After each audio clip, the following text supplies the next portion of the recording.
மல்கியா 4:2 ஆனாலும் என் நாமத்துக்கு பயப்படுகிற உங்கள் மேல் நீதியின் சூரியன் உதிக்கும், அதன் செட்டைகளின் கீழ் ஆரோக்கியம் இருக்கும், நீங்கள் வெளியே புறப்பட்டு போய் கொழுத்த கன்றுகளைப் போல வளருவீர்கள். பிரியமானவைகளே, வேதம் சொல்லுகிறது என் நாமத்துக்கு பயப்படுகிற உங்கள் மேலதான் நீதியின் சூரியன் உதிக்கும்னு. அப்படின்னா ஏசப்பா உலகத்துக்கு ஒளியா இருக்கிறார் இல்லையா?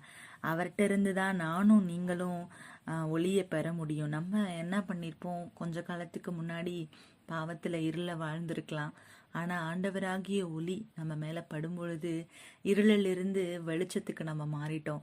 இப்ப உதாரணத்துக்கு சொல்லணும்னா எல்லாருக்கும் தெரிஞ்சதுதான், சந்திரன் தானா ஒளி வீசாது இல்லையா? சூரியன் கிட்ட இருந்து ஒளியை வாங்கி நமக்கு வெளிச்சத்தை கொடுக்கும். அது போலதான் நம்மளும் சூரியனாகி ஆண்டவரிடத்துல இருக்கிற ஒளி வெளிச்சம் சந்திரனாகி நம்ம மேல படும்போதுதான் நம்ம உலகத்துக்கு வெளிச்சம் கொடுக்கிறவர்களாய் மாற முடியும்.